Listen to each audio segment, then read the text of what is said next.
All right, welcome to another deep dive. This time, we're going to tackle English grammar, but not in the usual way. We're looking at it from a Spanish speaker's point of view, someone learning English for the first time. That's an interesting angle. Yeah, right. We're using this YouTube video. It's called, hold on. Un curso de inglés básico para principiantes o desde cero hasta intermedio a cómo aprender inglés. Catchy. It is, right? It's by Speak English, Aprender Inglés, Rápido y Fácil. I bet you've seen it. I might have, yeah. It's fascinating to see how another language can shed light on English grammar. Yeah. Even for native speakers. Exactly. Like, I've always spoken English, but I have a feeling this deep dive will show me things I never even noticed. I'm sure it will. The video starts with the very basics pronouns, I, you, he, she, all that. It points out that they're similar, like, conceptually to Spanish pronouns. Makes sense. Pronouns are like universal building blocks. Right. Instead of always saying names, which would be so clunky. Yeah. But what caught my eye was how much it stresses pronunciation right away. Oh, yeah. Yeah, even little differences in vowel sounds that could trip up a Spanish speaker. I never thought about those being tricky. It's smart to start there. Good pronunciation from the beginning makes everything easier. Absolutely. Oh, and it even covers like the whole you all and you guys thing for plural you. Yes. It's interesting how English uses those, informal phrases. Do you think there's ever a time when you all wouldn't be good for a learner to use? That's a good point. While it's common in a lot of places, you all can sound too casual, especially in like formal situations. Maybe better to stick with you there, at least at first. See how native speakers adapt. That makes sense. Okay, on to the big one. The verb to be. The infamous ser and a star combo. Exactly. The video uses this memory trick, amareus, to help with the conjugations. Have you ever seen that? Yeah, actually. It's clever, using something familiar to Spanish speakers.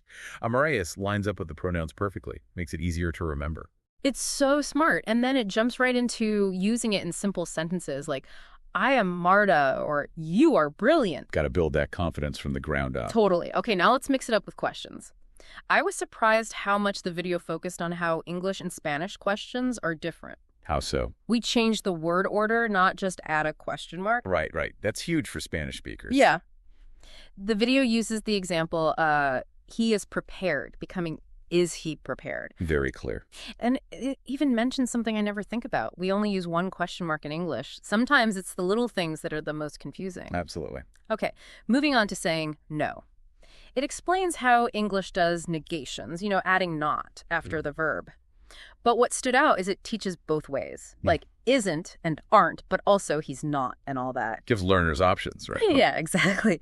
Okay, now for a topic that can be tough, articles, zionim and the video highlights that the is always the same no matter the gender or number. That's a big win for English learners. Much simpler than Spanish with all its articles. Right. I never thought of it that way.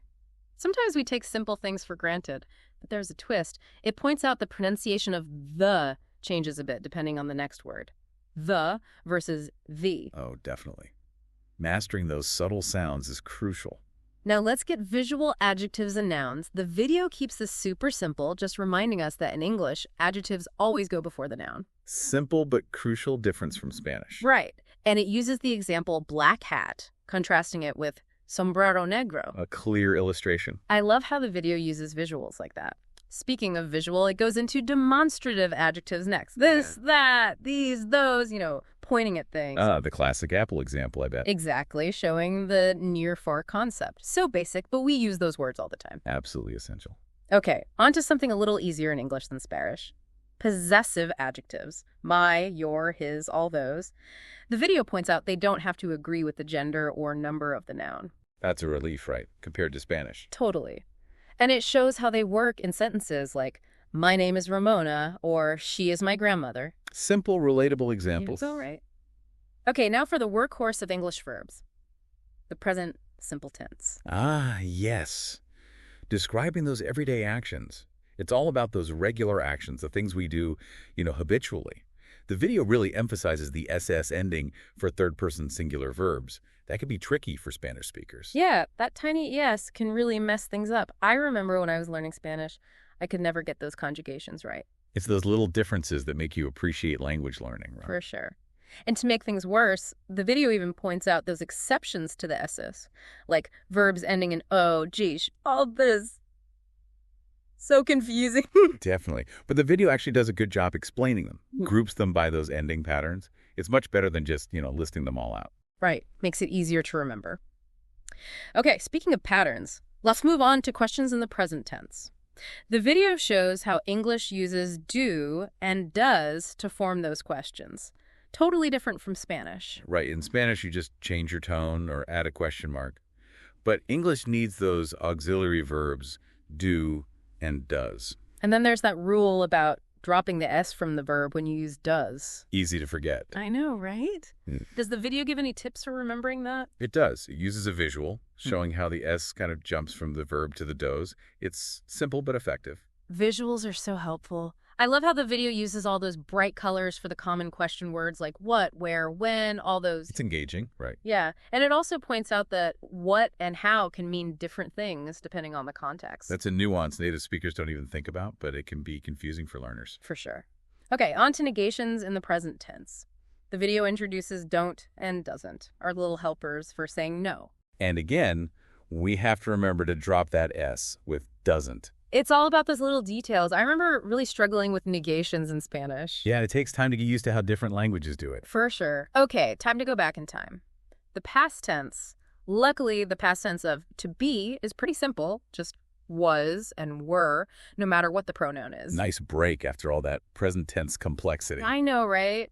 And it gives simple examples like, I was tired, or we were at the beach. And just like with present tense questions, forming questions in the past with to be means switching the subject and verb around. It's a recurring pattern in English. Like building blocks. Did you notice it also mentions that was can mean happened or went sometimes? Oh, yeah.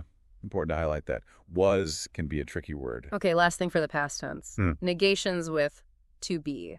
Super easy with wasn't and weren't. Nice and consistent. I know, right? It wraps it up with examples like he wasn't at work and they weren't ready. So we've gone from super basic pronouns all the way to past tense negations.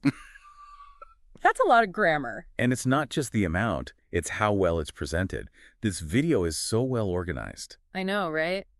I feel like I'm seeing my own language in a whole new way. It's the power of perspective. Sometimes we need that outside view to see things differently. Okay, ready to move on to the past tense for other verbs. This is where things get more interesting. The past simple, our storytelling tense. Exactly. It's how we talk about things that already happened. And the video points out that we usually change the verb, like walk becomes walked. Easy, right? The regular ed ending is great for learners, but of course, English has to have its exceptions. You mean those irregular verbs? Exactly. But don't worry, the video gives a list of common irregular verbs and their past tense forms, like a little cheat sheet. So helpful. Okay, now let's use those past tense verbs to ask questions about things that happened in the past. Here comes did to help us. Our question-forming friend. I know, right? So we keep the base form of the verb when we use did you eat, not did you ate. Seems almost too easy after all those conjugations. Sometimes simple is best. Totally. And as always, the video has lots of examples to show us how it works. Examples are the best. They make those grammar rules come to life.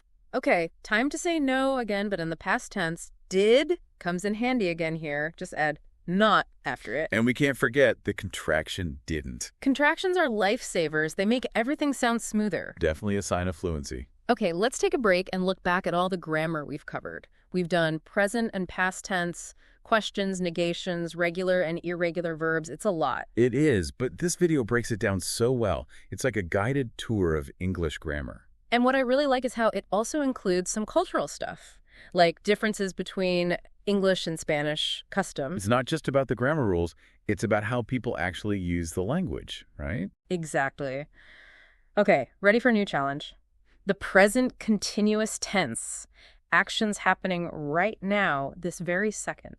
Capturing those moments in progress. The formula is pretty simple. To be, plus the ing form of the verb, I am walking, she is reading, all that. The verb to be really is everywhere in English. The workhorse of English grammar, for sure. Yeah, right. But even with something simple like this, there are exceptions. Like the video says, some verbs like know or believe, you don't really use in this tense. Language is full of those little exceptions. Okay, let's try it out.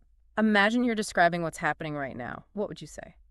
Well, I can say I am analyzing this incredible YouTube video and appreciating its teaching methods. That's perfect. How about you?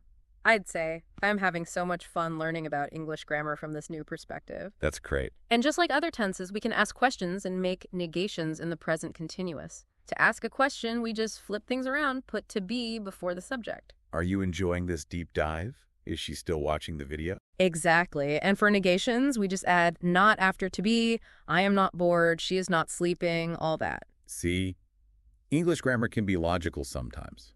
Well, I don't know about that, but this video definitely makes it less scary. I agree. Okay, ready for a new type of pronoun. Reflexive pronouns. Myself, yourself, all those. Yeah, those are interesting. They reflect the action back on the subject, like saying the subject is both doing and receiving the action. Like, I surprised myself, or he challenged himself to learn something new. Exactly. And the video makes sure to emphasize pronoun agreement, making sure they match. Important detail. Those details matter. They do. Okay, let's use some reflexive pronouns. Talk about something you did to yourself. I could say I gave myself a high five for sticking with this grammar deep dive. Perfect. How about you? I'd say I challenged myself to see English grammar through a new lens. Excellent. Yeah. Okay, now let's expand our vocabulary. The video introduces a bunch of new verbs. Ah, yes. Building that vocabulary is so important. I know, and it's not just a list of words. It shows how to use them, gives context and translations. That context is so important for learning new words. Right, and it even gives tips for memorizing those irregular verb forms. Flashcards, stories, pictures. Whatever works. Okay, let's pause again and think about how far we've come. We've covered pronouns, the verb to be, reflexive pronouns, tons of new verbs. It's amazing. It is. And it's not just the amount, it's how well it's taught. This video is engaging and informative. I agree. It's not just a grammar lesson. It's a celebration of language. Okay, ready to level up our grammar even more. Time for the imperative mood. Giving commands, making requests. The language of action. Right, like open the door, don't be late, have a nice day. Clear and concise. And what's interesting is the subject is often left out, right? Yeah, it's implied, straight to the point. The video even talks about how different cultures perceive the imperative, like English versus Spanish. Those cultural nuances can be really important. Definitely. Okay, your turn. Give a command or make a request.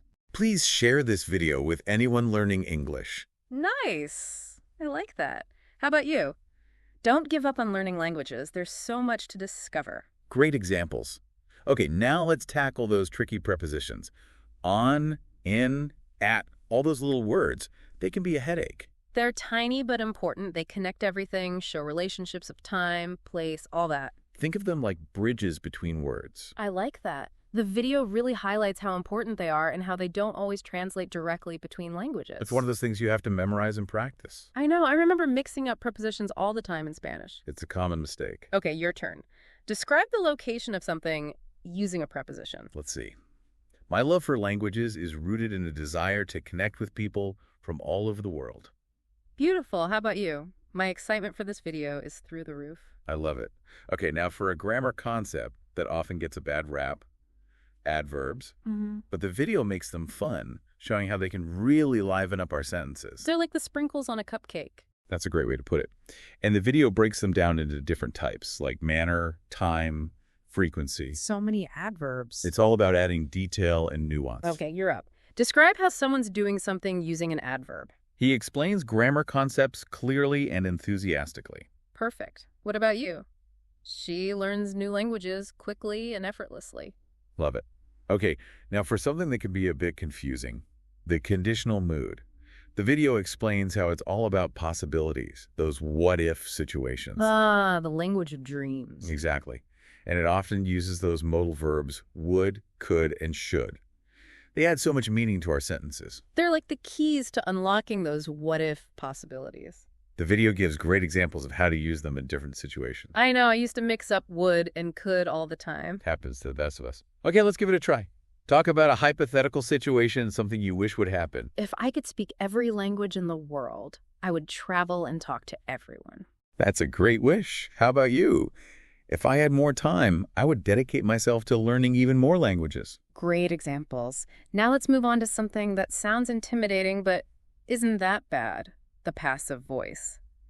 The video explains how it focuses on the action, not who did it. It's like saying the ball was thrown instead of he threw the ball. Right. And it breaks down how to form passive sentences using to be and the past participle. It's all about shifting the focus, And it even points out that the passive voice is used a lot in formal writing. where objectivity is important. Okay, your turn. Describe something that happened where we don't know or care who did it. How about, this YouTube video was created to help people learn English. Perfect. How about you? English grammar is being explored in a whole new way on this deep dive. I love those examples.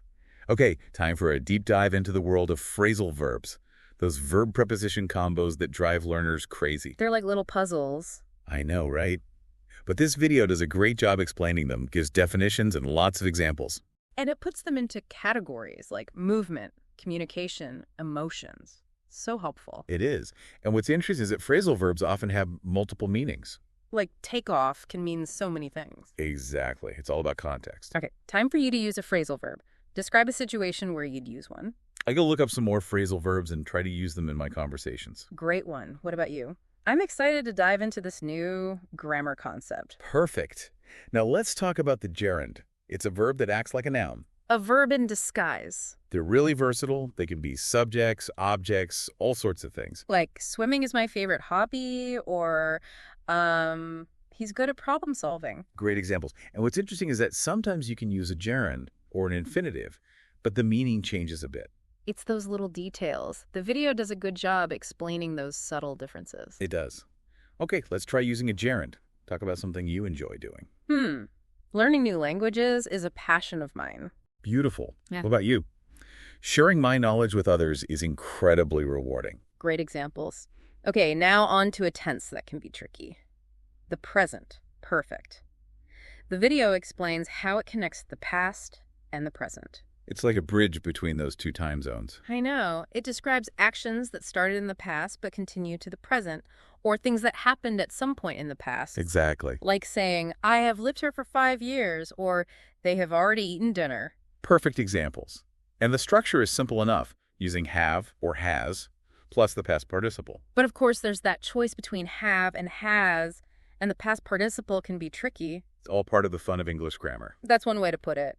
But the video explains it all really well and gives lots of examples. Examples make all the difference. Okay, let's try using the present perfect. Talk about something you've done or experienced.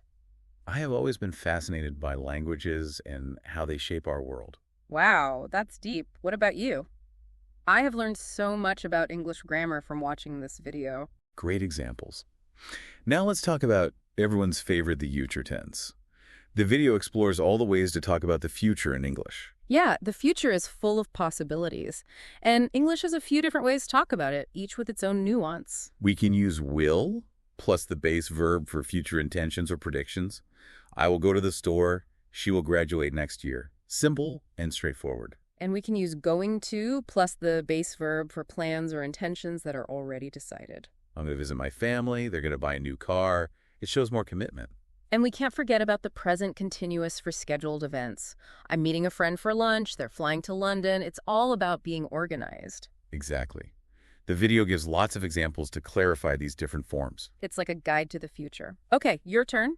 Make some plans or predictions about the future. I predict that language learning will become even more accessible and engaging in the future. I like that prediction. How about you?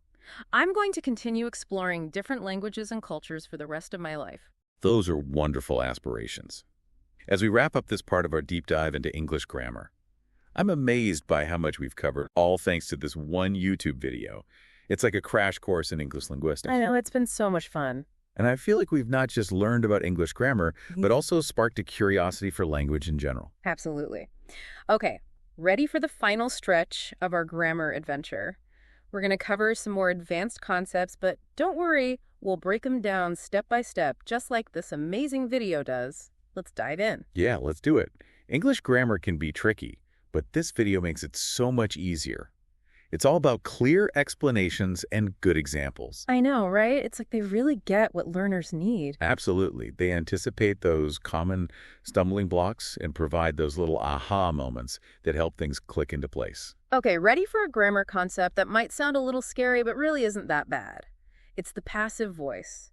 The video explains how it's all about shifting the focus from who did something to the action itself. Yeah, like saying the cake was baked instead of the baker baked the cake. Sometimes we care more about what happened than who did it. Exactly. And the video breaks it down using to be and the past participle of the verb. It's a bit of a grammatical switcheroo, but once you see the pattern, it's not too bad. The video makes it clear, that's for sure. And it even points out that the passive voice is used a lot in formal writing, like news reports and scientific papers. Where being objective and factual is really important. Okay, your turn. Describe something that happened, but we don't know or care who did it. How about this? This YouTube video was carefully crafted to help people learn English effectively. See? No mention of who actually input it, just the fact that it exists and its purpose. I like it. Now you try. English grammar is being demystified right here on this deep dive. No need to mention us specifically, right? It's all about the action of demystifying. Those are great examples. Okay, ready to tackle a concept that often leaves learners feeling lost. Phrasal verbs. Those combinations of verbs and prepositions or adverbs that can be so tricky to figure out. I know, right? They're like those word puzzles where the pieces don't seem to fit together until you see the bigger picture. Exactly. But don't worry, the video comes to the rescue, giving clear definitions and tons of examples to show how phrasal verbs work in real-life situations. It's like having a cheat sheet for understanding those tricky combinations. And I love how it breaks them down into categories, like phrasal verbs about movement, communication, feelings. It makes them so much easier to learn. Absolutely. It's all about finding those patterns and making the information manageable. But of course, there's always a twist with English. Phrasal verbs often have multiple meanings depending on how they're used. It's true. Like take off can mean to remove clothing, to leave on a plane, or to become successful. It's all about context, context, context. Exactly. It's those subtle nuances that make language so rich and fascinating. All right, your turn. Use a phrasal verb to describe a situation. Let's see. I'm going to check out some more phrasal verb examples and try to work them into my conversations. What about you? I'm ready to dive into the next grammar challenge. Those are great examples. Now let's talk about the gerund. It's a verb form that acts like a noun. It's like a verb doing an undercover mission in the world of nouns. I like that. And they're incredibly versatile, popping up as subjects, objects, all sorts of things. So like, running is my favorite form of exercise, or she's really good at public speaking. Actions disguised as things. Perfect examples. And what's interesting is that sometimes you can use a gerund or an infinitive, but the meaning changes a little bit. Yeah, those subtle shades of meaning can be tricky, but the video explains those differences clearly with good examples, as always. Okay, your turn. Talk about something you enjoy doing using a gerund. Exploring new cultures through language is one of my greatest joys. That's beautiful. What about you? Helping others learn English is incredibly rewarding. Great examples. Okay, time to tackle a tense that often trips people up: the present perfect. The video explains how it connects the past to the present. It's like building a bridge between those two time zones. It's a bit tricky, but basically it describes actions that started in the past and continue to the present, or things that happened at some unspecified time in the past. And it doesn't really have a direct equivalent in many other languages, which makes it even trickier for learners. It's true, but like everything else, the video breaks it down clearly. The formula is pretty straightforward. Have, or has, plus the past participle of the verb. But then, of course, there's choosing between have and has and those irregular past participles. Always something to keep us on our toes. But that's what makes English so interesting, right? Okay, I'm ready to give it a try. Let's talk about something we've done or experienced using the present perfect. I have witnessed the transformative power of language firsthand, and it's truly inspiring. That's a great way to put it. My turn. I have gained a new appreciation for the intricacies of English grammar thanks to this video. Those are fantastic examples. They perfectly capture the essence of the present perfect tense, linking the past to the present. Okay, ready to talk about the future? The future, always full of possibilities. Exactly. And as always, English has a few different ways to express those future possibilities, each with its own subtle shade of meaning. The video does a great job of breaking them all down. Like using will plus the base verb for future intentions or predictions.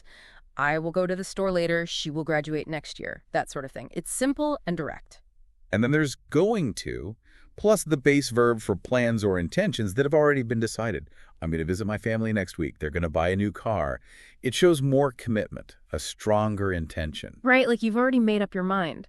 And of course, we can't forget about using the present continuous tense to talk about future arrangements or things that are already scheduled. I'm having dinner with friends tomorrow. They're flying to Europe next month. That emphasizes the fixed nature of the event. It's like having it written in your calendar. The video provides so many examples to illustrate these different ways of expressing the future, along with those subtle nuances and meaning. Okay, let's put our future talking skills to the test. Make some plans or predictions about what's to come using any of those future forms. I believe that language learning will play an even more crucial role in connecting people across cultures in the future. What about you? I'm going to continue exploring the world of languages and never stop learning. Those are beautiful visions for the future, full of hope and possibility. And as we wrap up this incredible deep dive into English grammar, I'm struck by how much we've learned from just one YouTube video. We've covered so much ground, from the basics of verbs and pronouns to the intricacies of the passive voice, phrasal verbs, and the future tense. I know, right? It's been such a fun and insightful journey. And what's really amazing is how the video manages to make even the most complex grammar concepts understandable and even enjoyable. It's a testament to the power of clear explanations, engaging examples, and a passion for sharing knowledge.